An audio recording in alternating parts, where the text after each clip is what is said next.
Hi, it's another Wednesday. My name is Nathan Kwai, and you're welcome to the Premier League Preview Show live on Facebook, live on the City TV. Yes, it's the international break.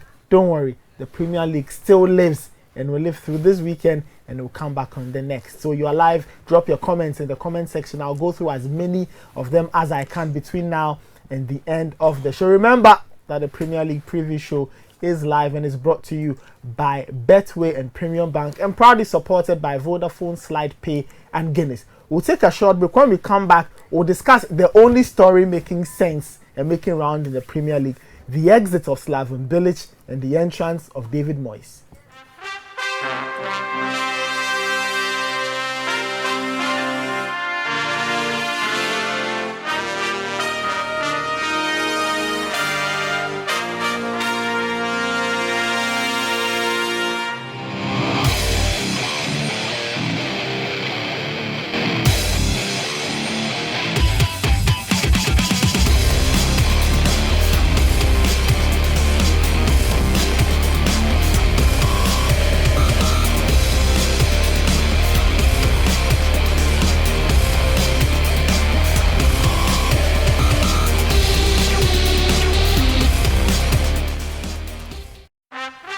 Hi, and welcome back. And it's the Premier League Preview Show live on Facebook, live on City TV. My name is Nathan Kwai. Benjamin Ketia makes a return, and today he's in denims. Denims, top and bottom. I took a break from the jerseys. You know, international break means I'm taking a break. So when they come back, I'll probably come back with something new. All right. So last weekend we had AM and PM. It was crazy. It was packed. It was hectic. Yeah. And the atmosphere just kept going up, especially when the Chelsea Man United game came on. That game always spices the atmosphere. I mean, it was the match itself. The match itself really was not as exciting as I thought it would be. Basically because I was expecting it to be tactical, which it was. But, I mean, matches between these two sides never failed to live up to the drama. Basically because of what has crossed sides on the managerial end. Okay. Now, Antonio Conte and Jose Mourinho themselves are building their own rivalry and their own story around the whole Chelsea-Manchester United history. So it was exciting for me, and it was good to see a good crowd come out to the AM and PM. The road shows definitely have gotten bigger. I'm sure that this season, we did say that expect the unexpected at the start of the season. People are gradually beginning to understand what we meant. Okay, so the next one, should I even tell you when it is? The next one is a big one. It's sometime in December. So just look at the fixture list in December and try to find out where we'll be going and what exactly will be serving you. But Ben, whilst all of that was happening, Messrs. David Gold and Gold and Sullivan, Messrs. Who are the chairman or the two men running West Ham, fought long and hard through dinner on Sunday, through breakfast on Monday. By 10-11 a.m. our time, they had dispensed with the services of Slaven Bilic. Something we all saw coming. Something I said would happen before the season got into any form of shape. It took 11 games. Finally, that decision was taken. Yeah. And David Moyes is the man they've brought in, at least between now and the end of the season, to steady the ship and to see where West Ham will go between now and then. Well, believe it or not, I said that West Ham were always one very bad result away from sacking Bilic, and Liverpool nailed that coffin for them. The other thing for me is that it puts into better perspective the stint of Slaven Bilic at West Ham. I mean, when he joined the club first, the club was doing really well. They looked like they would crack at least the Europa League spots at a point. And then I rewind back and say, what were the key contributors to his early success when he joined the club? Okay. I definitely believe that he played in a simple system, a 4-4-2 system that allowed his players to thrive. And again, I think that most importantly, a certain man by name Dimitri Payet really took 60% of the team's burden on his shoulders and carried the team, rescued them, dragged them from really bad situations whenever they needed him to. Never mind the fact that he's disappeared, gone back to his native France, and his name has died, and possibly the fortunes of West Ham have died with it. Since he left, they've never really hit any proper form, any proper patch, leading me to actually question the impact and indeed how tactically savvy Bilic was when he came to West Ham. I felt that he had something to prove, but ever since the Pirates' departure, it's really been errors, it's been corrections, it's been stuttering, and could it not be the situation of a way. team that one did not prepare for Pirates' exit, and once it happened, they didn't even know where to go from there? Or you feel that if you're a good manager, one, envisage the problem. Two, even if you don't envisage it, you have to recover somehow. You see, the thing is, after Pirates left, they had pre-season to prepare for the current campaign we are currently enduring. Now, what did they do? They went out. Pirates left halfway through. Left in January. Yeah. They went out and spent big money on players whose abilities did not match their sums. Andre Ayew is one. Marco Arnautovic is another. I mean, look, on the back of the season, they had enjoyed. The obvious thing was to make a step forward. Now, if you want to make a step forward in the Premier League as a club, do you turn to Andre Ayew and Marco Arnautovic? What? Do you turn to Javier Hernandez? Well, Hernandez is a proven goal scorer. Proven goal scorer with which proven playmakers behind him. Goal scorers don't start attacks themselves. They don't go and finish attacks. Well, I mean, there you have a great point. At Man United, Hernandez had quality playing behind him. Wayne Rooney, Ryan Giggs, Nani, for example. Even then, the nature of the goals he scored were pretty difficult. He never really scored goals that were laid out for him on a silver platter where he just had to come and tap in. He always had to outwit markers. He always had to get in good, favorable position. They really spent a lot of money gone down the drain right now. As it stands now, I really don't see how Mr. David Moyes is going to rescue them from the situation. Let's talk about David Moyes. You know, we'll get to Moyes in a bit. So you've highlighted bad acquisitions as being one of West Ham's problems. Yeah. What other reasons? And over dependence on Dimitri Payet. I believe that the success they chucked under Bilic was basically down to the last season. It was basically down to the individual brilliance of Dimitri Payet. So, on over dependence, bad spending, and a lack of tactical clarity. Because let's be honest with ourselves, when you watch West Ham United, what do you see? It's very difficult to what pattern of play do you read? To do. What are they doing with their formation? How do they switch and alter when things are not going well? Again, ask yourself that when you watch West Ham United play, do they look like they've improved ever since we started hearing reports and rumors about Slaven Bilic getting fired? No, not really. I don't think that.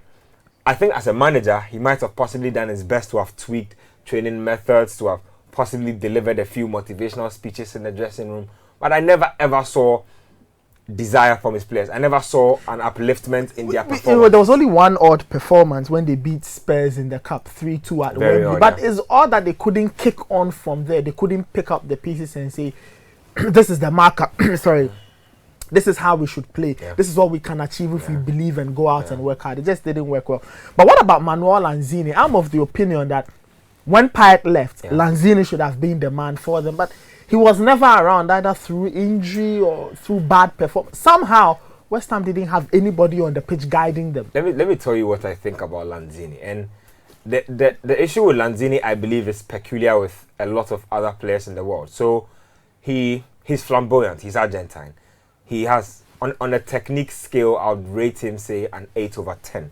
But consistency, tactical consistency, offensive consistency. How often can Lanzini bring his A game in, say, a sample of 10 matches? He will perform in 2 out of 10 matches. In the rest of the 8 matches, he's asleep. And for a team like West Ham, especially in their troubled case, you don't need that. And exactly, I mean, for all that tactical brilliance, for all that technique, and for all that flamboyance, if you only go to show up in 2 out of 10 matches, then you are as good as any average player anywhere, because most average players are capable of giving you at least 3 good performances in 10. Okay. And that's my problem. So for a player like Lanzini, it's not enough to have technique. It's not enough to be flamboyant. It's not enough to know how to score a spectacular goal every now and then. It's about bringing it all together and finding a way to drive the team. I don't think that he's that sort of guy who knows how to move a team forward. He's definitely not a leader. The man can barely speak the English language. He's definitely not going to be moving the team forward. So for me, yes, the talent is there, but it's not talent that can move West Ham to the next level. So West Ham are currently in the relegation spots. They have 9 points from the first 11 games. It was enough to nail Slaven Bilic's coffin and send him packing away from the team. and he said he expected it. Ben, were you surprised? I won't say surprised. How did you make, or how did you take Slaven Bilic's reaction? He said he knew this was coming. Somebody had to pay the price for the poor performance, and he held no grudges. I listened to his final post-game interview after the Liverpool loss, and he seemed a very solid man. You know what I admire about him? Never at any point in the West Ham crisis did he try to run away from the truth. He knew what was happening in the club. He knew his players lacked motivation. He knew that he had been given enough money to adjust the team to the appreciable level, and he just could not get it done. Look, what I find baffling though is the fact that he never seemed to really know what was wrong with the team. He cannot seem to pinpoint or put his finger on exactly why they're not getting results. Maybe there are too many things happening at the same time for a manager to understand. Maybe he himself was overwhelmed because this was supposed to be their second season, or it is their second season at the London Stadium. Last season was extremely difficult. They put together a good run towards the end. But sometimes when you think you have a hang of things and it starts to go awry, you don't know what to do. And like you're saying, he looked very resigned to this. He accepted. He had accepted his fate. And you got the sense that, look, he had been expecting it for a while. One, because it was always in the tabloids. Will Bilic get fired? Are West Ham a defeat away from get? I said it. Like, if they predicted being the first manager. Yes. I mean, I always said that if West Ham went out and lost any game by 3 goals or more, that was going to be the death knell for him, and that's exactly what happened. But again, I'm sure he will use this opportunity to sit aside, do some introspection, and possibly know where to go from then. So Slaven Bilic is out, David Moyes is in, and that reaction has been met in a very, very mixed manner. Some people think that as a temporary manager, and he's been given 6 months to sort this team out. Some people think that as temporary boss, he will be fine. I personally think he's a very wrong choice for this job.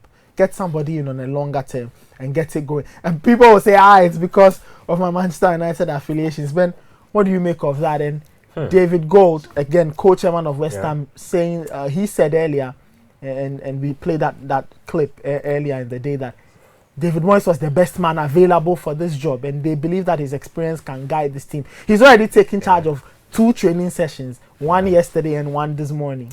Believe it or not, I think that the ambitions of a club are directly tied to the sort of hirings they make. And hiring David Moyes is... Are you telling us that West Ham are you telling me what I think you are saying? I'm coming. Hiring David Moyes is a very big indication that West Ham are not a serious club. Look, wow. You move to a new state. Is it not a case of just surviving this season, writing this season off as a bad debt? You cannot write a season off as a bad debt when it's been less than 15 games played. I always say this, that seasons take shape, or you usually know what you are made up of as a team by match day 10. And for me, I don't get how... 11. Exactly my point. 12. Exactly my point. So the league is actually now getting into its growth phase. Now teams actually know their levels. If you are going to have a season where you are going to be struggling, you know by now. If you are going to have a mid-table type of season, you know by now. If you are going to be title contenders, you will know. And for me, I don't think that West Ham's season has been defined yet at all. One, they have a January transfer window coming up, where if they do have the finances, they can make a few tweaks to their squad Mr. Gold says Moyes will be giving money if he wants. I don't trust David Moyes to make any proper signings. Why? Because the man signed Mohamed Fellaini for Everton. How many years ago was this? Quite a while. I always say this. You know I always say this, that you judge people by their track record. And I've always been one of the biggest fans of David Moyes when he was back at Everton. But guess what? Again, another controversial opinion. I think that David Moyes is made up in exactly the mold of the man who hired him for Manchester United. Believe it or not, I don't think that Alex Ferguson could have coached outside Manchester United. Okay. I do not think that David Moyes could be paid. But Alex Ferguson coached Aberdeen in Scotland, then moved on. We all know that his struggles were glaring there, even though he chucked some success. Yeah, he won the Cup Winners' Cup, beating Real Madrid. And even in the modern day era, United would have fired Alex Ferguson way before his successes started, if it was being judged by the modern parameters of the game. He went 4.5, almost 5 years without winning anything. And again, David Moyes is one guy who was good with the club, basically because he constructed the structure of that club. Okay. From the youth system, from the first team coaches to the dietitian. Of course, took everything from through and through. It was his makeup. So if West Ham United were going to give David Moyes that sort of control, I would say that they stood a better chance of maybe crashing the mid-table boards. But as it looks for me now, I don't see David Moyes improving this West Ham team. One, because already by player personnel, they are a poor team. I don't think West Ham have quality players. And I think that they definitely deserve to be struggling and be battling for relegation with the sort of personnel they have. Now you look at their midfield, and who is their standout midfielder in that team? It's supposed to be Lanzini, but he's not. And they are struggling. Absolutely. Mark Noble is captaining this team from midfield, and he's not performing. I look at that defense and I laugh. Angelo, Donna, I look at that Collins. And they're out there handing new bumper contracts to these guys who are shipping in 4-3 goals per weekend. You just get the sense that the club just has their priorities wrong. Look, big stadium, you stand the chance of losing huge sums of money if your team gets relegated. What on earth are you doing hiring David Moyes when there are guys like Roberto Mancini, Carlo Ancelotti? He might not want this job. You need 6 months. You need to pitch something that a manager like that will want. Rafael Benitez, I didn't think would want to go and coach Newcastle in the Championship, but he took the job.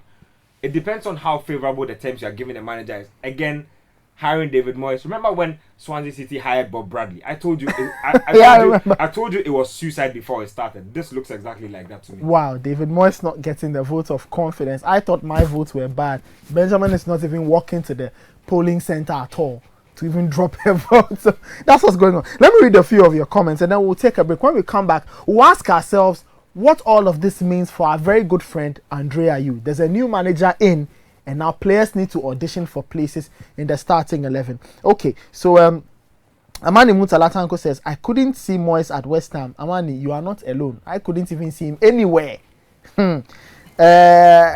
Abagbela says he's watching us from Cape Coast. Thank you very much. Keep watching. Lord Raphael Akwete says, I'm not sure Moyes will be the man to take West Ham out of relegation. We have 6 months to go. Owusu Sapon says, I wonder why West Ham chose David Moyes. Seriously, I doubt the ability of David Moyes to save West Ham. Olibo Onzimoni says, Lanzini to Liverpool next summer. Are you sure? Liverpool don't want Lanzini. All right. Samuel, watching live from Accra. Okay, says you are doing a good job. Thank you very much. McDonald Bruce says, it's my prayer that West Ham and Swansea get relegated. Check out the reason, Ben. Says because of the arrogance Ayew boys. Woo! It's not that deep. It's not that deep. FBK Benny says West Ham is not going to survive. Clear and simple. Okay, Amani Muntalatanko returns and says Moyes proved it to the world. He did well with Everton but failed with United and Real Sociedad. Okay, Benjamin Chikudo says Moyes is the poorest manager you will ever find. I'm already in tears for West Ham. Wow, it will get intense, I'm telling you. When we come back, we'll dissect Moyes' first 5 games just to let you know the kind of problems he has to deal with on and off the pitch in terms of the opposition. We talk about Andre Ayew, and then we'll do a little chit chat what happened last week, and then plan, to the next weekend. There's a fantastic North London derby awaiting us after the international break dies off and goes into permanent death, at least for the year 2017. You're also watching the Premier League Preview Show live on Facebook, live on CCTV. We'll be back shortly. Don't go anywhere.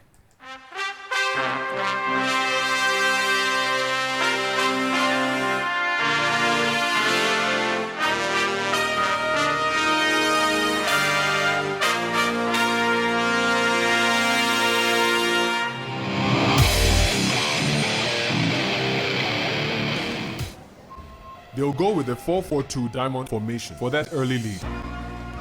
An early goal will settle the nerves. Their away team has been in bad form. They will feel the pressure. The home side's kept 2 clean sheets in a row. It's all about momentum. Who will have the stamina to last the 90 minutes? Their star striker is suspended. They've got no kappa. The marking will be tight. This will be won or lost in the midfield. This is why I bet. This is why I bet. This is why I bet. Betway, for the love of the game.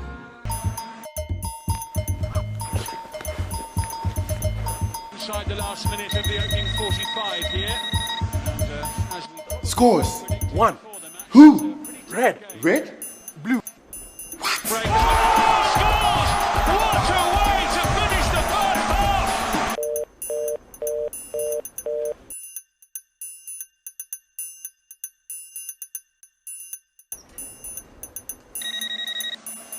Scores.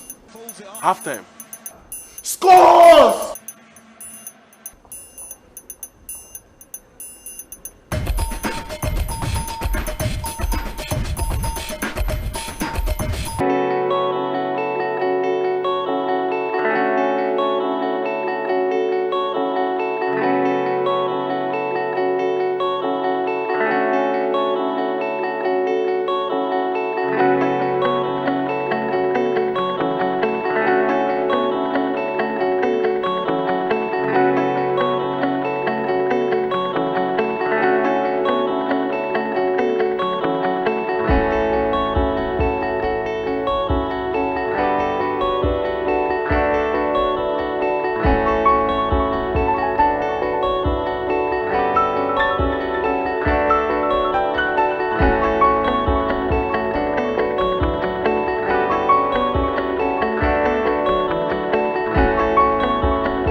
We unite. We defy. We hope. We dream. We play.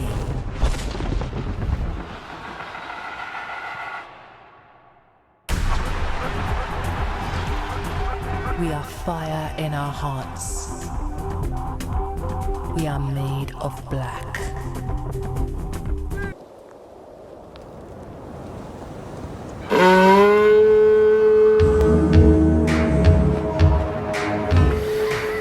Namaste.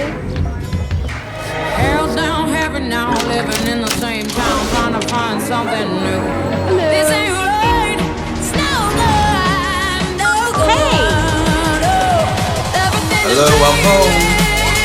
Hello. I've been here for too long. Going through the same things.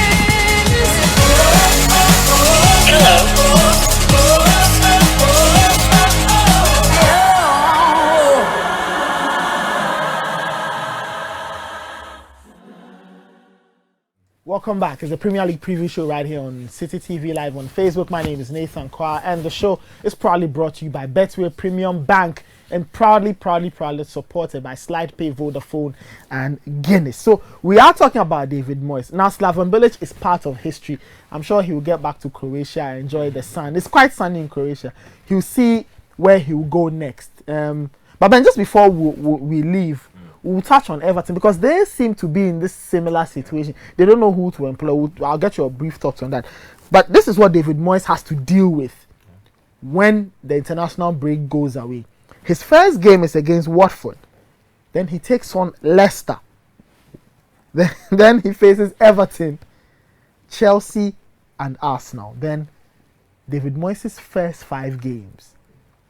At home against Watford, at home against Leicester, on the road at Everton, 2 home games against Chelsea and Arsenal, back to back. They'll definitely lose the Chelsea and Arsenal games. We need to give them a chance. No, they won't win. They won't win. Okay. They have no chance of winning those games. Watford, I would have given them a free pass on Watford if this was last season. But Watford have been one of the better sides this season. Especially on the road. Exactly. And they've had more fight about them. They look like a team that have more confidence than they should have with regards West to... Ham should have looked like Watford. Exactly my point. With the season. sort of resources Watford have, you don't expect them to be punting the way they are. And let's be honest. If West Ham come out against Watford, a very confident side brimming with whatnot, I will be surprised. Okay. Because like I'm saying, look, Mr. David Moyes just does not inspire confidence for me. You're not the only person to say this. Former Crystal Palace, former Man City player, Joey Barton, doesn't seem to agree with this appointment. He says if he were a player and Moyes was in the dressing room, he wouldn't feel inspired to play. Exactly my point. And they will lose that Watford game. Now, the match against Everton, they have Everton. They host Leicester after that and then travel to Everton. That's Moyes' third game. They might just be able to pick up a point at Leicester. And then they host Leicester, rather. They won't win that game either. Why? They won't. because Leicester are a well-drilled side. Look, they are a team that know what they want. They go into matches with a game plan. Last week, we saw Leicester coming apart at Stoke. They drew 2-2 after leading. I mean, they were facing a competitive Stoke City side who themselves had been shambolic at home and needed to find some form of inspiration to back a poor trend. So I wouldn't have blamed them, but you look at Leicester City, and they are one of those teams where, regardless of their struggles, you can tell that they have a plan. You can tell that guys are fighting for the team. You can tell that they know what they are doing. Now, unlike West Ham, David Moyes will use his first 5 matches to find the level of his team, to fine-tune his team, to decide who he wants to let go of, who is not good enough for this setup, and who can be spoken to or worked on to get his level. Do you think the West Ham board should give him that power to move players out of the team, knowing that he's in there on temporary basis and there's a January transfer window coming up? I believe that will definitely be done in conjunction with some sort of transfer committee or scouting committee. I don't think that he should solely be given the mandate to ship out whoever he wants. But definitely, there are some bad names. Do you think he should? I mean, if you were the one giving him the money, would you give him the condition to throw players out? If you want somebody to correct a sinking situation, you really need to give them as much leeway as possible to employ their expertise to whatever levels they understand. So, for instance, I think that a player like Andy Carroll, he's an albatross around the neck of West Ham. He needs to be cut loose. Because why? He earns too much money. He spends too much time on the physio table. He just does not give the club enough output. But does he not provide them with a great physical presence in attack? How many times? Once every 6 months? That's not good enough value for money. So they should move a player like him on. And any other player who really is not, who doesn't have a clearly defined role at the team. A lot of these guys are just walking around, you know. Let me ask you, what does this mean for our very good friend Andrea? Should he be worried? He's getting into form. 3-2. He's trying to help Hernandez on goal scoring duty. Should he be worried for his status at the club? No. For his performances and possible development as a player, yes. Okay. Why? You see, when players get shuttled around different systems all the time, it really does hurt them. So Andre Ayew 3 years ago was playing football for Swansea, different system. New manager came in, different system. Came over to West Ham United, Slaven Bilic, fired, different system. Come in, he has to adapt to a new system. That's close to 5 different systems in like 3 years. And as much as we criticize players all the time for losing their identities, for not doing what is required of them, all these things actually contribute. So imagine that in the Slaven Bilic system, you are playing as sort of a false 9 or a supporting striker. Yeah. Now David Moyes comes in and possibly wants to shuttle you back to central midfield or left wing or wherever it is he wants to put you. You all of a sudden need to recalibrate your mindset as a player to fit in that role in which you are being given. It might not be your favorite role, but you want to play, so you need to quickly adjust and play. And that's not good enough for a player. As to if he will still be at the club, I definitely think that West Ham went long term with Andre Ayew, and you don't think they are prepared to cut him loose? I don't think so. At least not now. He should not be one of the players they should be willing to cut loose, because as bad as I think he's been in the past, he's always that guy who comes up big for them when they require him. At least he does that better than some of the others there. So if you were to keep 5 players from this squad, he will definitely form a part of them. Okay, so West Ham need tough decisions. The third game for David Moyes is at Everton. And talking about Everton, they also need to discover where they are going with this. A ship without a captain. We've heard stories from that side of England saying that their owner, Moshiri, he will be meeting the board. Top on his own list is Diego Simeone. I think you should forget about that and think somewhere, think in a different direction. The story is that he's spoken to Sam Allardyce. Allardyce wants a longer term deal. Everton wants to give him a deal similar to David Moyes, 6 months up until the end of the season. Yeah, I mean, if I'm Everton, I'll definitely be aiming big. And that's what they sought to do after they let go of Martinez. They brought in Ronald Koeman. I'm still reeling from the sort of season Ronald Koeman had. It's disappointing, if you know what Koeman can do, and he didn't give himself a chance. For me. And I'm casting my eyes around the manager market, and I'm seeing who's available. I still say Roberto Mancini because he's a proven Premier League winner. Now, will he want to take chances with a team like Everton? It all depends on what you sell him or what the catch point is for bringing him in. I look around again and maybe a Marcelo Bielsa, never coached in the Premier League, should be interesting. Still in France, he has a crazy streak about him. If you ask me, I think that they should talk to Sam Allardyce. Get him the longer term deal he wants. This team is in crisis, and Allardyce is an expert at handling teams from bad places and putting them somewhere safe. I mean, if after that they feel that they can sit down and come to a bit of a conclusion, I just think Allardyce is built. He's better. The best thing about him is the fact that he really is very simple when it comes to repairing the damage. He doesn't try to overcomplicate things by shipping players out. He just reverts to the most favorable system for the players available. Straight route one football, shut up shop if you need to get the job done. And those are the type of performances that a man like David Moyes will need if he's to. He says he wants to play attacking football at West Ham. You see, that's the foolhardiness already. That's the foolhardiness already. West Ham do not have the personnel to play attacking football. If you can attack, who can you attack better than in the Premier League? That's what I always say. Look, it's not about, oh, we are quality and we are this or we are that. Who are you better Quality is always comparable to other elements or other players in the system. So if you are a good attacking team, how good is your attack paired up against others? If you are a quality side, how deep is your quality compared to others? I think that's where they will suffer, and that's where he's already started going haywire. Keep to the strength of the team. This team's been letting too many goals. Shut up shop, and that will be half your problem solved. We'll see. David Moyes is a new star of the Premier League. He's back in the job after roaming all over the place after leaving Manchester United. We'll see how well he saves this West Ham side who are in the relegation spot. Everton themselves need miracles. They need their season turned round, and they'll be back in action next weekend when the Premier League returns. That's our preview show. Next weekend we start off with a banger. Harry Kane travelling to the Emirates to face Sanchez. North London derby, Arsenal versus Spurs. We'll talk about that in our next preview show. Benjamin and Katia joined me. My name is Nathan Kwao. You joined us on Facebook. Let me just read 2 more comments and then we'll be out of here. Kwame Sami Berg says, I don't think Moyes will be able to do the West Ham job because in an interview he admitted he wanted the Everton job. Okay. Fred Agbemenya says, I love your show. Okay, says thumbs up. Thank you very much for watching. We are back next Wednesday. Show was proudly brought to you by Premium Bank and Betway, proudly supported by SlidePay, Vodafone, Guinness. My name is Nathan Kwao. His name is Benjamin Nketia. We are back next Wednesday. Take care.